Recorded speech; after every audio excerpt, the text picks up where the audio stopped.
पुस्तक कथाकी पात्र कथा औडाहा पृष्ठ 1।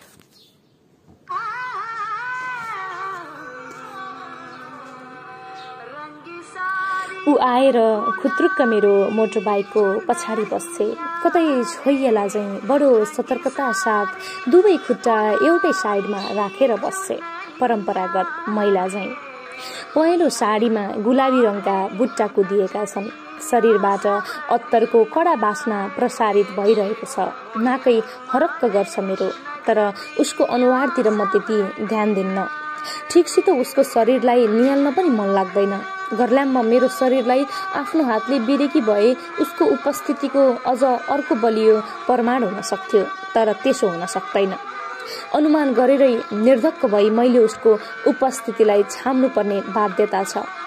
फर्केर पछाडि हेरे पनि हुँदो, तर म भित्रको पौरस अहमले कमसेकम तत्कालीन परिस्थितिहरूको स्थितिबोध गरेकोले त्यसो गर्न दिँदैन। मैले आंशिक नेत्रहीनताको अभिनय गर्नै पर्छ। ऊ मेरी स्वास्नी हो। ऊ त्यही स्वास्नी हो जसलाई मैले 7 महिना अगाडि 2.5 लाख रुपैयाँ नगद उडाएर झ्याइ झ्याइ बाजा बजाउँदै भित्र आएको थिएँ। परम्परागत शैलीमा परिवारका सबैले उसलाई लक्ष्मी भनेका थिए। लक्ष्मीको यथेष्ट बिहे हुने भएकोले कुलवधुलाई लक्ष्मी भनिएको हुनुपर्छ। ऊ मेरी त्यही स्वास्नी हो जसलाई आमा बुहारी भनेर बोलाउनुहुन्छ र बहिनी भाउजू भन्छे। मलाई बिहान बिहान ओछ्यानमै निन्द्रा नखुलिकन मेरो टेबलमा चियाको कप ल्याएर राखिदिन्छे र मलाई कतै नछोइकन नहल्लाइकन आफ्नो स्वरलाई साविकभन्दा अलिकति उकासेर चिया भनेर निस्कन्छे। अनि भान्सामा गएर आमालाई सघाउँछे। म गहिरो निन्द्रामा हुँदा त्यो चिया टेबलमै हिउँझै बनिसक्थ्यो या एकाजिगा तैरीको अवस्थामा फेला पर्थ्यो। ऊ मेरी स्वास्नी। मैले मेरा नातेदारहरूलाई जे साइनो लगाएर बोलाउँथे ऊ पनि ऐजन गर्थे। खाना खान बस्दा दाल तरकारी वा अचार थप्ने बेला हजुरलाई यस्तो राखु भनेर पनि सोध्थे।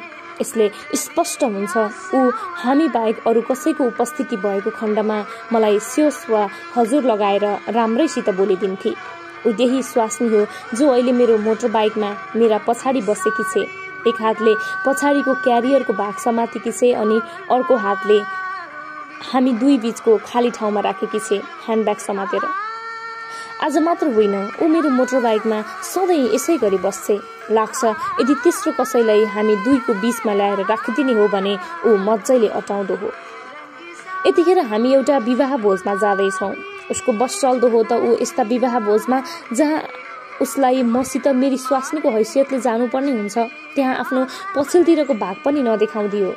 जब म त्यस किसिमका विवाह भोज भतेरमा मेरा इष्टमित्रका सामु मेरो मिसेज भनेर उसको परिचय गराइरहेको हुन्छु त्यसवखत ऊ के सोच्दियो? म अझै गहिरिएर सोच्छु म के सोच्छु त्यस्तो बखत भनेर ऊ सोच्दियो या केही पनि नसोच्दियो। यस कतै साँच्चै इन्जोय नै पो गर्दियो। तर यो अति न्यून सम्भावना, कारण ऊ मसँग सम्बन्धित कुरासँग असम्बन्धित रहन चाहन्छे। ऊ मात्र त्यही परिचय बोक्न चाहन्छे जुन कुनै बेला हुने गरेकी थिए। ऊ कुनै बेला मेरी स्वास्नी थिइन भन्ने कुरा साँचो नै त हो। ऊ मात्र ऊ थिए, म पनि मात्र म थिए। उसलाई ऊमा सीमित राख्न नचाहनेहरू र मलाई ममा सीमित राख्न नचाहनेहरूले हामीलाई हाम्रो आफ्नो स्थितिबाट खण्डित गराए। म आफ्नो त्यस किसिमको विखण्डनलाई सनै सनै स्वाभाविकताको आवरणले ढाक्दै जान थाले। उसको विषयमा त म अझै केही भन्न सक्दिनँ। हामी बीच एकान्तमा यस्तो प्रश्नोत्तर पनि भएको छैन। न म सम्पूर्ण लोग्ने प्रमाणित हुन सकेको छु, न ऊ स्वास्नी भएर मेरा अघिल्तिर उभिन सकेकी छे। हो, ऊ त्यही स्वास्नी हो जो मेरै ओछ्यानको एउटा टुक्रो समातेर सुत्ने गरेकी छे। अर्थात् यसरी भने पनि त भो, म उसको त्यही लोग्ने हुँ जो उसैको ओछ्यानको एउटा चोक्टो ओगटेर सुत्ने गरेको छु। सत्य रातभर एउटै ओछ्यान साझेदारी गरेर सुत्ने गरेको भए पनि मैले कहिले उसलाई स्पर्श गरिन। बेला बेलामा मेरो इतिहासले मभित्रको पुरुष छताछुल्त भएर पोखिएको नबताएको भए म आफूलाई नपुंसक भन्दौ। सुत्ने बेला ऊ कोल्टे फेर्दा उसका चुराहरू छमछम बजेको आवाज आउँछ। हामी बीचको एकान्तमा प्रसारित हुने आवाज बस यति हो। कहिलेकाहीँ म सोध्छु, यदि ऊ चुरा नलाउँदी हो त म कुन आवाजले कर्णविलास गर्दो हुँ। अन्यथा सुहागरात पछि कमसेकम यो बन्द कोठामा हामीबीच एकहोरो संवाद पनि चलेको छैन।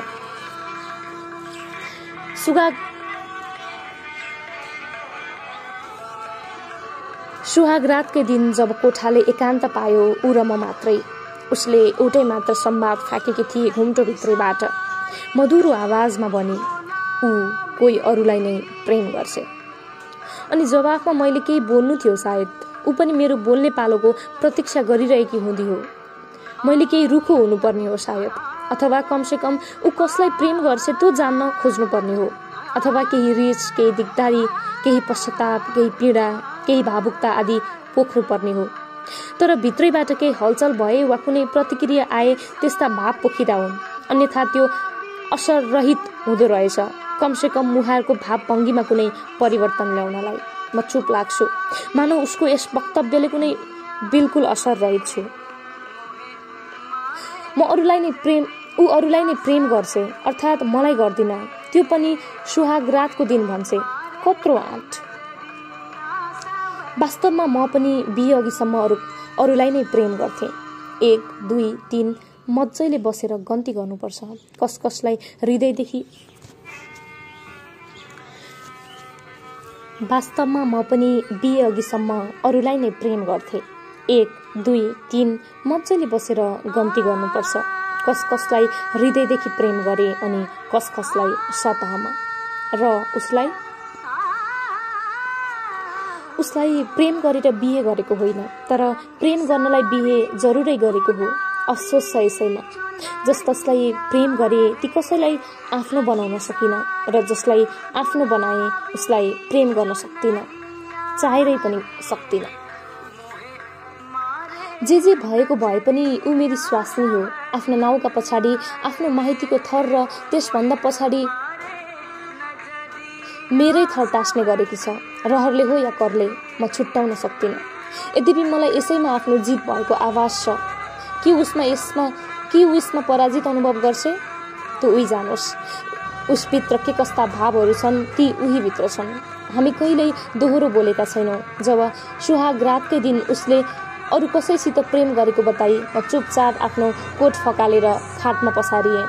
निधारभरि टाँसिएका अक्षताहरू उप्काएँ अनि सिरानी सकभर छेउतिर तानेर पल्टिएँ। ऊ पनि यत्तिकै पल्टी सायद। दिनभरिको बिहेको थकानले शरीरमा ऊर्जा रित्तिएको थियो। अझ म त्यस रात त्यस्तो लोग्ने साबित भइरहेको थिएँ जो सुहागरातको दिन आफ्नै स्वास्नीको मुखबाट उसको प्रेमी भएको प्रसङ्ग सुनिरहेको थिएँ। यो भन्दा अरू विडम्बना केही होला? अनि यस्तोमा कहाँबाट आओस् शरीरमा ऊर्जा? भोलिपल्ट मैले ओछ्यान छोड्नु अगाडि नै उसले टेबलमा चिया ल्याएर राखिदिए। चुराहरू छमछम बजिरहेकोले बिउजे। अनुहारसम्म आँखा डोराउन सकिन। चाहिन भन्नु चाहिँ ठिक हुन्छ क्यार। ऊ भिन्न वस्त्रमा थिए। गाढा रातो सुतीको धोतीमा पहेँलो पोतेको झुप्पो केही सुहाउँदिलो देखिन्थ्यो। बिहान उठेर लुगा फेर्न भ्याइछ। त्यसपछिका दिनमा पनि ऊ कि त बिहानै म नबिउजी लुगा फेर्थी, कि त मेरो कोठामा मेरो उपस्थिति भएको अवस्थामा हातभरि फेर्ने लुगा बोकेर पुलुक्क मतिर हेर्थी। याचक दृष्टिले मैले बुझ्नु पर्थ्यो ऊ लुगा फेर्न चाहन्थे।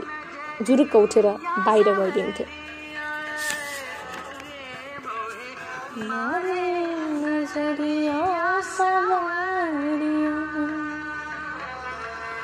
मलाई पनि केही स्वतन्त्रता थियो। म विवाहित थिएँ।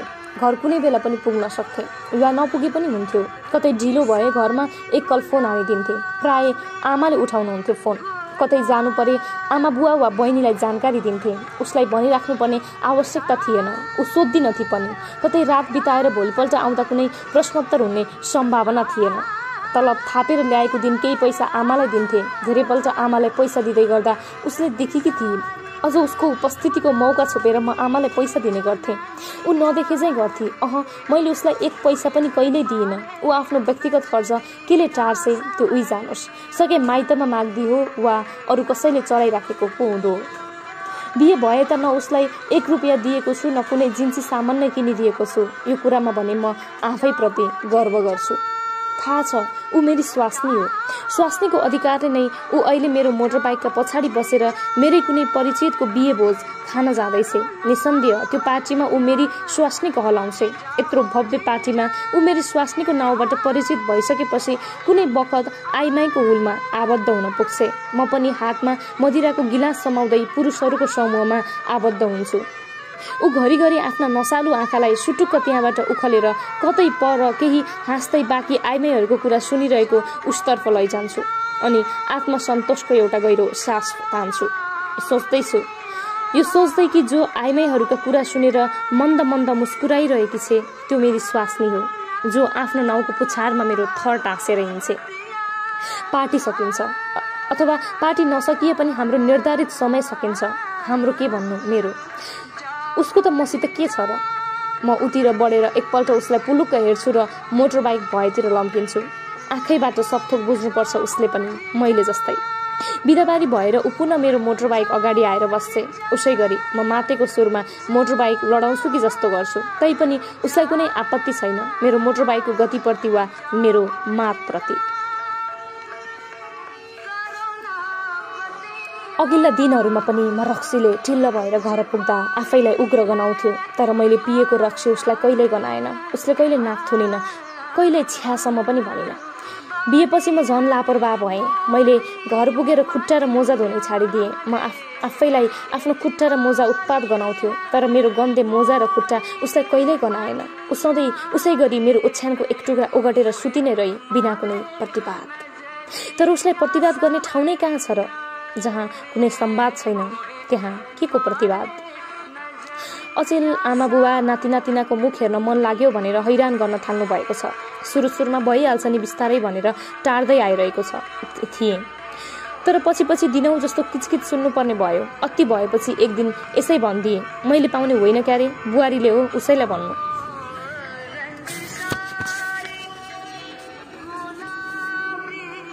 त्यसपछि उहाँहरू चुप लाग्नुभयो। तर केही दिनपछि उसै गरी फेरि कचकच सुरु हुन थाल्यो। अलिक भिन्न भाषामा भन्नुभयो, छोराछोरीको मुखसम्म हेर्न मन छैन तँलाई? एकछिन फिस्सा हाँसे म। हाँसो उठ्ने नै कुरा थिएन त यो? जसले आजसम्म स्वास्नीको मुख ठिकसँग हेर्न सकेको छैन त्यसले छोराछोरीको मुख के हेरोस्? खैर साँचो बोल्नु थिएन। उही रटिके आवाजमा भने, बुहारीलाई भन्नुहोस्। अनि फटाफट त्यहाँबाट उम्के। एक रात अनायासै लाग्यो, स्वास्नीसित बोलेर यो कुरा किन नराखो, अर्थात् स्वास्नी प्राप्तिको प्रसङ्ग। त्यो रात झन्नै बोलेको। के ऊ आफ्नो प्रेमीसँग भनेर मेरा आमा बाबुका निम्ति एउटा गर्व राखिदिन सक्दिन? तर मैले उसलाई त्यो सल्लाह दिने हिम्मत गर्न सकिन।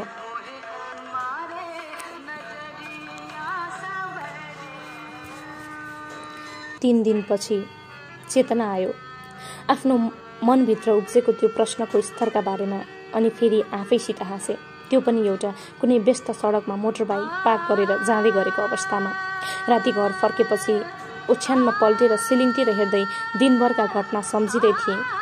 दिउँसो एक्लै हाँसेको प्रसङ्ग सम्झेर फेरि हाँसो उठेछ। तेस्रो वखत पनि मजाले हाँसे म। भित्तातिर स्वास्नी सुतिसकेकी थिए। सायद ऊ निदाएकी नहुँदी हो। म हाँसेको चाल पाएकी हुँदी हो। तर ऊ प्रतिक्रियाविहीन थिए जस्तो अरू बेला हुने गर्थे। बाँकी रह्यो सन्तान प्राप्तिको कुरा, जसलाई मेरा आमा बाबुले यसरी पटक पटक राख्नु भएको थियो मानौ उहाँहरूको सम्पूर्ण जीवनको अभिष्ट हो त्यो।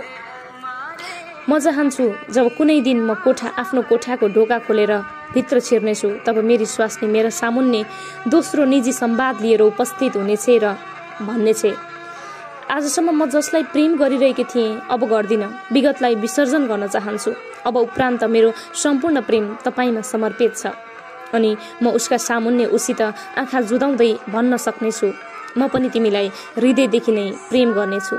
त्यसपछि मात्र म सायद आफ्नो स्वास्नी प्राप्त गरूला र सन्तानको चाहना गरूला।